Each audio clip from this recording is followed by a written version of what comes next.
नमस्कार, मैं मोनिका सिंह और आप देख रहे हैं अपना टीएनए बुलेटिन। आज हम बदरपुर विधानसभा में हैं। यहाँ एनसीपी के जो हमारे प्रत्याशी हैं राष्ट्रीयवादी कांग्रेस पार्टी से इमरान सैफी जी, इनके साथ हम आज एक मुलाकात कराएंगे। इमरान जी, जैसे चुनाव का जो दौर चल रहा है और जो प्रतिक्रियाएं चल रही हैं देखने को मिल रही हैं अपोजिशन पार्टी के साथ, और जो आपका जो मेल ताल है वो कैसा चल रहा है?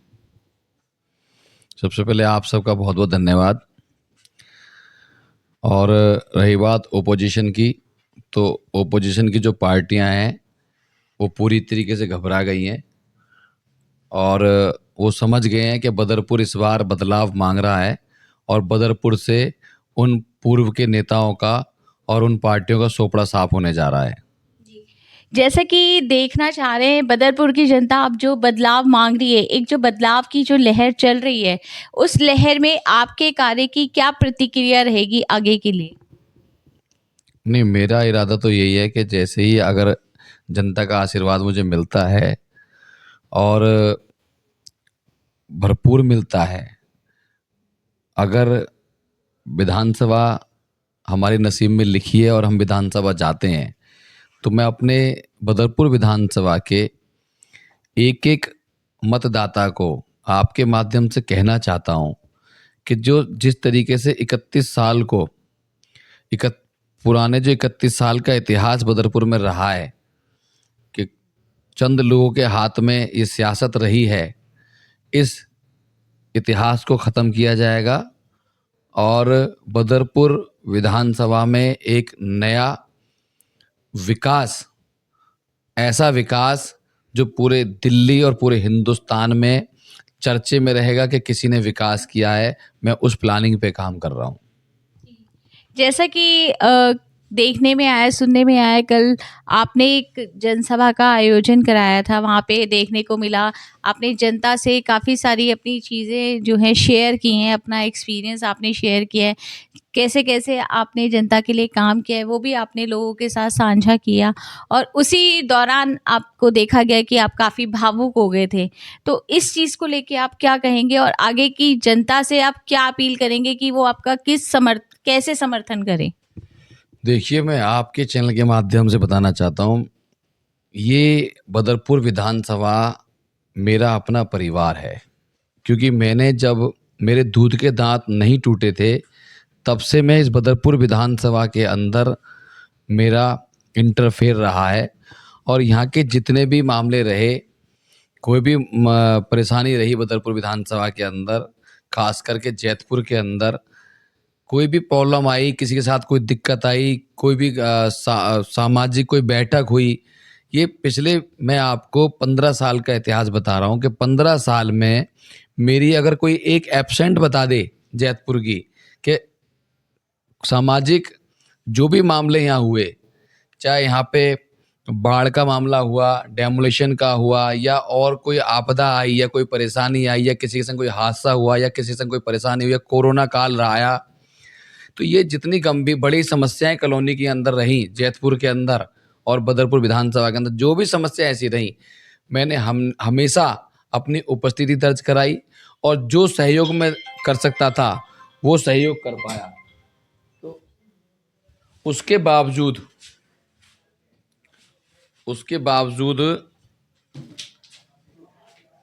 जब हम बदरपुर विधानसभा से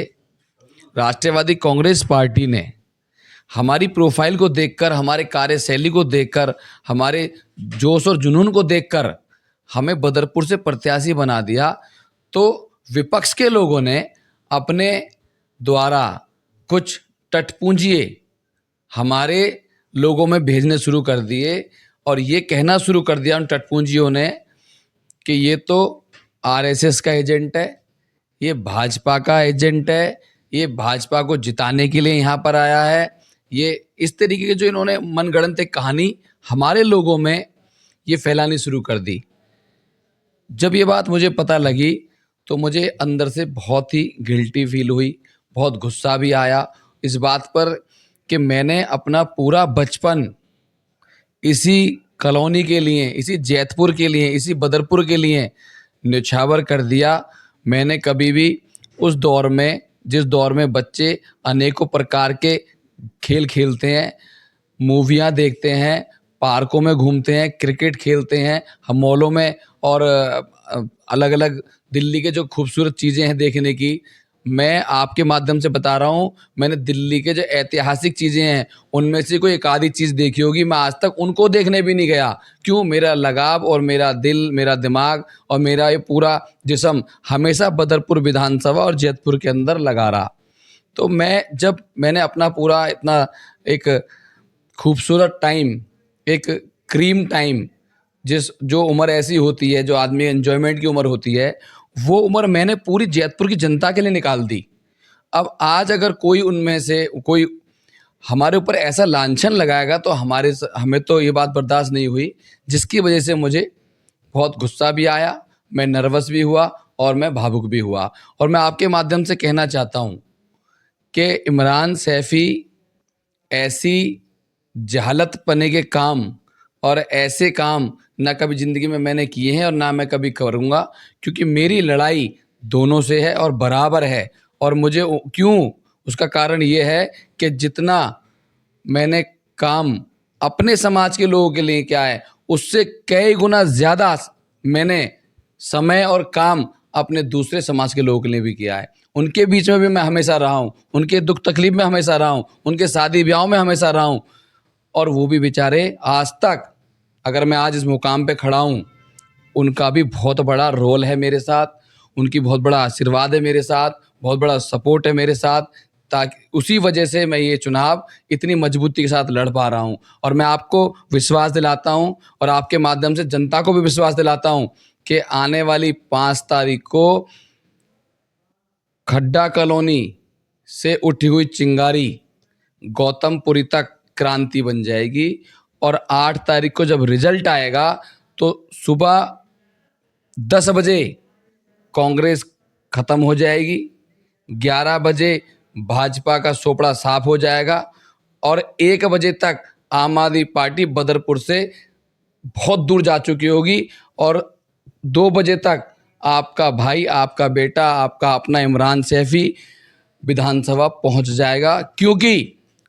मैंने हमेशा भाईचारा कायम करो की राजनीति की है, भाईचारा को कभी ठेस नहीं पहुंचाई। और मुझे उसी बात पर विश्वास है जो मैंने आप लोगों के माध्यम से बताना चाहता हूं, जो मैंने समय दिया अपने भाईचारे के लिए, उसी नारे के साथ मैं आगे बढ़ रहा हूं। हिंदू मुस्लिम साथ चलेगा, एकता का राज चलेगा, हिंदू मुस्लिम साथ चलेगा। तो ये नारा मेरा बदरपुर तक चल रहा है और बदरपुर से जैतपुर तक चल रहा है। और इसी नारे की बदौलत और अपने काम की बदौलत मुझे पूरा विश्वास भी है और उम्मीद भी है कि बदरपुर की जनता मेरे जैसे युवा पर विश्वास करने जा रही है। आप युवा हैं जैसे कि, और आगे जो आने वाली हमारी युवा जनरेशन है, जो आने वाली नौजवान पीढ़ी है, तो उनके लिए और आगे बुजुर्गों के लिए, माताओं बहनों के लिए क्या संदेश आप अपने माध्यम से देना चाहेंगे चैनल में? मैं आपके माध्यम से बदरपुर के एक-एक युवा से हाथ जोड़कर निवेदन करता हूं कि आप सब जातिवाद को एक तरफ रख देना, पार्टी पॉलिटिक्स को एक तरफ रख देना और सिर्फ अपने युवा भाई को, नौजवान साथी को दिमाग में रखना और 5 तारीख को इतना मजबूत घड़ी के सामने वाला बटन दबा देना, ताकि मैं अपने युवाओं के लिए जो यहाँ व्यवस्था खराब हुई पड़ी है, उस व्यवस्था को सुधार सकूं। आज पूरे बदरपुर के अंदर युवा बेरोजगार घूम रहा है और लाखों की तादाद में घूम रहा है। अगर किसी भी भाई से पूछता हूं तो वो बेरोजगार निकलता है। तो मैं आपके माध्यम से बताना चाहता हूं, मेरा फर्स्ट ऑफ ऑल जो पहला प्लान है, जो मेरा सबसे पहला एम मैंने जो बना रखा है अपने जीवन का, कि अगर मैं कहीं सत्ता में पहुंचा तो सबसे पहले मैं रोजगार की व्यवस्था अपने नौजवान भाइयों के लिए करूंगा। उसके बाद हमारी जितनी भी मातृशक्ति हैं, हमारी माताएं बहनें हैं, जो वृद्ध हैं या विधवाएं हैं या विकलांग हैं, उनकी जो पेंशन वाली समस्या है वो सबसे पहले दूर की जाएगी।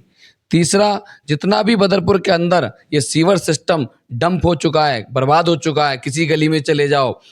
सब टूटे पड़े हैं, सीवरों के ढक्कन, गंद बह रहा है, ऐसा लग रहा है जैसे ये दिल्ली नहीं कोई बहुत बुरी आफत हो गई है। तो ये सारी सुविधा, ये पूरा सिस्टम चेंज किया जाएगा। बेहतरीन पाइपलाइन डलवाई जाएगी, बेहतरीन सीवर डलवाए जाएंगे, ताकि ये समस्याएं कभी ना आए। क्योंकि मुझे भ्रष्टाचार नहीं करना, मुझे 50-50 वाला खेल नहीं खेलना। मुझे जितना फंड सरकार का होगा वो पूरा फंड उसमें लगाया जाएगा। तो हमारे चैनल के माध्यम से जैसे कि इमरान सैफी जी ने जो है अपना संदेश जो है जनता तक पहुंचाने की कोशिश की है, और क्या क्या वो कार्य अभी तक कर रहे हैं, क्या प्रतिक्रिया चल रही है चुनाव को लेके, ये भी उन्होंने साफ किया है। और TNA बुलेटिन के साथ मोनिका सिंह की रिपोर्ट।